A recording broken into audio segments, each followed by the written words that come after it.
Hey guys, we're going to open up some cards here, some WCW Nitro cards. And we're going to go through them and tell you what my opinion or my good story I have on all these talents. And the first one coming up is Diamond Dallas Page. Man, I got a great story on Diamond Dallas Page.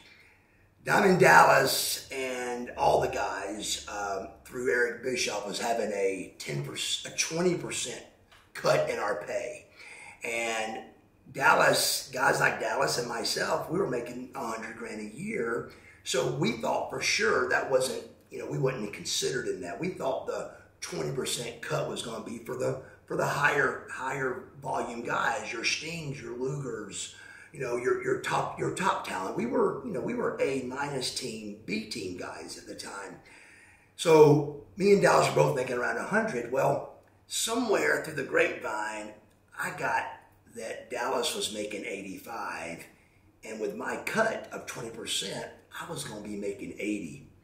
So I go to Eric Bischoff for the meeting of getting cut 20% in my pay, and I said, Eric, hey man, I tried not to bring Dallas's name up. I tried to fight for my name and for my business and for my professionalism.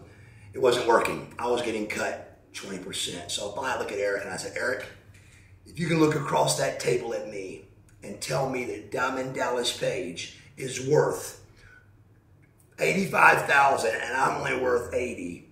Come on, brother, you can't do that to me. You're telling me that Dallas Page is worth $5,000 more than Marcus Alexander Bagwell. And he looked at me and said, I can't do that. He goes, so here's what we're going to do. We're going to lower your pay to 80 for the year, but at the end of the year, I'm going to cut you a $20,000 check. And I said, deal. So on paper, I was going to make $100,000 that year, and Dallas was going to make 85. And I was okay with that. So a couple weeks go by, and my phone rings, and it's Jody Hamilton. He goes, hey, I need you to come down to the school. We're going to run you through some stuff at the school.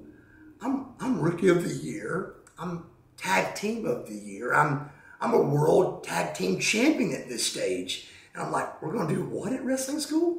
So I'm like, this is crazy. So about the third day goes by, and Eric Bischoff calls and goes, Bagwell, get down to the wrestling school or you're fired. And I was like, okay, man. So I go down to the wrestling school, and they're doing the Hindu squats. And I'm like, I'm not doing all that. This is crazy. So they get me in the ring, and they're showing me how to work an arm and showing me things that is like elementary to me. And I'm like, you gotta be kidding. So 3 days of this, 4 days of this. I'm like, you gotta be kidding. So finally, about the 6th day, Dallas Page calls me and he goes, hey man, how's it going? I go, nah, pretty good. He goes, how's the school thing going? I go, how'd you know about that? He goes, because I'm the one that made you do that. I told Eric, you didn't know how to work an arm. Be careful the next time you start talking contracts behind my back. So I still made $15,000 more than him that year, but I had to go to wrestling school, and he was mad at me for bringing his name up. Wow. Second on this list of cards is Eric Bischoff. Wow, great guy, great story. Eric Bischoff, at the height of WCW Nitro, the first class ticket holders, which I was one of, which was a big deal contractually, they would save money on the first class ticket and fly a private jet. So on the private jet was your Atlanta top talent guys. So you had Dallas Page, Lex Luger, Goldberg, Marcus Bagwell, both Steiners, and that was about it. That's about all it would hold. And Eric Bischoff and the WCW, talent production crew, kind of a few of them, the writers, and we get on the plane, and we're flying a private jet. It's a big deal. We're wrestlers. We're not rock stars, but we're starting the very beginning of kind of being a rock star. But a private jet was out of our realm. So here we are with the red carpet and people taking our bags, and we get on the airplane, and I mean, you could hear a pin drop. It just, everybody's sitting still. And Bischoff was really always ill in the mornings. He would get on the plane and was all grumpy. And sitting back in his chair, and we wouldn't say a word. We would just all look around and kind of laughing at each other and try not to laugh out loud. And then Eric would finally wake up, and when he started talking, then we all started talking. And what we would talk about is we would go on the internet, the production crew would go on the internet and see what the internet was predicting was going to be the winners and the losers of our show. And Eric and the talent, we would discuss what we should do to try to trick the smart marks, to try to trick the internet. And our plane ride on that private jet was to try to make our show better with talent's opinion, production opinion, and the boss, Eric Bischoff's opinion. And it was a lot of fun, and it made a lot of sense. And that was one of many stories I got on Eric, but flying on a private jet, landing into a limousine, going to the show, and then after the show, limousine back, private jet back home. Eric Bischoff, thank you. Man, the next on the list here, Hollywood Hulk Hogan. Wow. So many great stories on Hulk, man. With Hulk, it's the wheelchair. I broke my neck, and we was in Las Vegas, and I hadn't been released from the doctors yet. So they wanted to do a skit where Hogan kind of said I wasn't part of the group, and why was I being weak, and he shoves me over in the wheelchair. You know, so we're backstage, and the doctor, it didn't get it approved yet, so the doctor's checking me out so he can get it approved before Hulk shoves me over. Well, they didn't get it approved. I was not allowed to be shoved over. But Eric said, if you'll just sign this piece of paper, we're going to push you over. And he goes, if you will. And I said, absolutely, I will. So signed the paper. Hulk's here, you know, so ready to go. It's Hulk, the disciple. And it was the disciple and Hogan, and they came up to me in the wheelchair, and they were like, you know, you're not part of the group. You're like, instead of buff, you must be muff, or he was just calling me different names. Anyway, it ends with him shoving me over, and it was a certain way he was supposed to shove me, but he shoved me the wrong way, and the chair went crashing down, and everybody's like, oh my God, but he didn't mean to do it, and it was a cool thing. But, you know, Hogan was fantastic. Hogan had his own locker room and things like that, but Hogan, he respected us. He didn't try to be he didn't superstar us, is what they call it. He had his own room and stuff, but he ate with us in catering. He traveled with us. He was part of the team, and that meant a lot to us. But that night that he shoved me over in the wheelchair, I remember, oh my God, he shoved me the wrong way. And I hadn't been released yet with my neck, so it was a pretty scary time. This next guy, I know real well. His name is Buff Bagwell. I got a bunch of stories on that guy, but let me tell you a fresh one. 23 months sober. August 27th, 2022, was the first day of my sobriety. August 27th of 2024, which is coming up soon, I'm going to be 2 years sober. That's a big deal, big accomplishment in my life. I never thought I would be able to be this strong to do this, but through several things, through God, through my girlfriend, through hard work, I have came out of this thing seeing that sobriety is better. I really didn't think that was the truth. I mean, if I didn't think sobriety was better, then I wouldn't have been doing it the other way. I really thought that by doing my drinking and my pills the way I was doing it, you know, under guidance, I thought I was doing the right thing and having a little fun. And it slowly got out of hand, like addiction does. And before I knew it, I was on a 20-year sedation. I was sedated, I would say heavily sedated every day for 20 years. And to be unsedated for 23 and a half months, my life could not be better. Thanks so much for that. Wow, let's see who's next. Larry Zbyszko. Larry Zbyszko, man. Wow. Larry Zbyszko was in the very early stages of my career, was in a thing called the Dangerous Alliance. And it was a little bit like the NWO. It was Larry, it was Rick Rude, it was Stone Cold, which was Stunning Steve Austin for us. It was Paul Heyman. He was the leader. He was the manager of all of them. And it was Bobby Eaton. Oh my God, Bobby Eaton. He was another one. And these guys, the group was called the Dangerous Alliance. And Larry was kind of the legend. He was Larry the Legend. He was kind of the superstar, the legend of the group. Well, I was the up-and-coming rookie. I was the rookie that was trying to make it. And so what better way to do something than Larry the Legend Zbyszko against Marcus Alexander Bagwell the rookie? Nothing could be better than that. It was an angle made for each other. But you got a young guy trying to make it and an older man trying to keep him down. So I learned a lot of lessons, but Larry was rough on me, man. He was tough. Larry Zbyszko was a tough guy. So, when Larry got me in the ring, he was always a little snug on me, a little rough. But I learned so much from Larry. He taught me things that I never really knew about the wrestling. Larry taught me he was the first guy to teach me that holds mean something.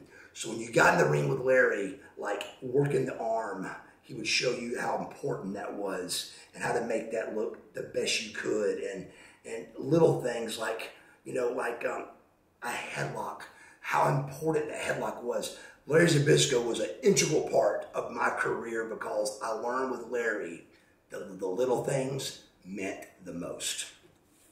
Let's see who we got here. Wow. Ernest the Cat Miller. I don't got a bunch of stories on Ernest, but the best one I've got, and it's a pretty good one, we were in an angle together, and Ernest, somehow or another, I was doing things where I was dressing up like guys. I had dressed up like Scott Steiner, and it went over really well. It was really good. Scotty hated it, but it was really good TV. And Ernest somehow okayed me to dress up like him and go out on an interview. So we had a Sonny Ono look-alike, and we had a Marcus Bagwell dressed up like Ernest the Cat Miller. I had the skull cap on where I was bald-headed. I had the suit. I had the red shoes on, the whole 9 yards. And again, we had the approval from Ernest to do this. And keep in mind, you don't go on TV unless they tell you to. So here we are. I'm a segment on Monday Night Nitro, and we go out on the segment, and I do the segment where, where's your mama? Where's my mama? And I got the red shoes, and I'm clicking them 3 times, and we was in Rochester, Illinois, and I was like, I want to be somewhere. I want to be somewhere. And I go, damn, I'm still in Rochester. So it was a really good segment. It turned out, we thought, fantastic. I come backstage, and Ernest shakes my hand and tells me what a great job it was and all that. And this is setting up for Road Wild in Sturgis, South Dakota. So I get to Sturgis, South Dakota, and I do what I'm supposed to do all the way through, which is I was putting Ernest over. He'd come out and beat me up. He'd come out and beat me up another week. And finally, as a heel, I went out and got back on him from, making fun of him. But at the end of that segment, he came out and beat me up again. Well, the pay-per-view, the heel always wins. That way, to keep the angle going or whatever. You don't let him beat you for 3 weeks and then lose. So it was known going into the pay-per-view that Buff Bagwell was going to win the match. So we get to the pay-per-view, and a agent walks up, and I think it's Mike Graham or Greg Gagne, and he goes, hey, we're thinking about changing the match to having Ernest win and continue in the angle. Now, instantly what I felt was like, there's no reason to do this. Why? We're not popular enough to continue this angle. This angle isn't Macho Man and Hogan. This ain't Hogan and the Giant. This ain't Luger and Sting. This is Ernest Miller and Buff Bagwell. Great match, great part of the card, but we're not top tier talents to carry this to another pay-per-view. So I say, guys, and I say that to the agent, and I said, this is unnecessary. We're not popular enough for that. So the agent leaves, and they come back with 3 agents. And I'm like, oh my, and they try to talk me into it again. And I said, guys, come on, man. I don't want to do that. I'm trying to be nice. I'm at catering, eating by myself. And finally, it's like 6 of the agents and Ernest come out. And I'm like, oh my gosh. So now I'm not getting mad. I'm mad now. So as they sit down, they're still trying to explain to me why this is a good idea. And I said, look, guys, and now I'm telling it with a little bit of an edge. I said, look, I don't want to do this. This is unnecessary. And as I'm explaining it for the 3rd or 4th time, Ernest says, don't be talking down on me, is what he was going to try to say. And as he started to say that, he goes, don't be talking. And right when he said that, whap, I slapped him. And as soon as I slapped him, I realized, oh my God, you've just slapped a world champion, karate champion. What have you done? So, but I was mad, and here he come. Kick. And I'm not about to fight Ernest Miller. I'm not about to get my teeth knocked down my throat. So I waist lock Ernest. We go into the gravel. My elbows get chewed up in the gravel, and I calm him down, and they get us up and they break us up. We've just gotten into a real fight, and now we got to go out and fake wrestle the very first match of the show. So Eric calls us to his room, which was a mobile home, and it was his office. And in the mobile home, he starts cussing us. What are y'all doing? I can't believe that. So finally, once he hears the story, he's like, wait a minute. What's going on, Ernest? And Ernest goes, you know, I'm still mad about him dressing up like me. And Eric goes, are you kidding me? Because you okayed that, Ernest. You okayed for Buff to do that. And he goes, yeah, but I didn't know he was going to do it that good. And Eric Bischoff goes, brother, did you think Bagwell was going to mess it up? He goes, come on, man. He goes, and then Eric gets mad. He goes, Ernest, get your stuff on. You get your ass out there to that ring, and you take that blockbuster 1, 2, 3. And I can't help but outside I wasn't showing it, but inside, you know, I'm going, thank God somebody's taking up for me for a change. I didn't do anything wrong here. So with bleeding elbows, with egos at their highest, with temper at their highest, we've got to shake hands and go wrestle in a match. So I remember coming out to the ring, my elbows were dripping blood. And we circle in the ring with Ernest, and right when you lock up with the guys, when you know whether it's going to be a night off or whether it's going to be, oh boy, this is not going to go so good. And we locked up, and I could tell Ernest was going to work with me. So we had a decent match, elbows bleeding. After the match, I get the blockbuster 1, 2, 3. I call my dad, and he goes, why were your elbows bleeding on the way to the ring? And I explained, I said, Dad, I got in a fight with Ernest before we had to go wrestle. And he goes, you've got to be kidding. I go, no. So that is my Ernest Miller story. If you enjoyed this video, please hit the subscribe button to stay in the loop for all future videos. And if you're interested in cool NWO shirts like this one right here or other wrestling sports merch, click the link at the top of your screen or in the description of this video to jump over to Fanatics and place your order today.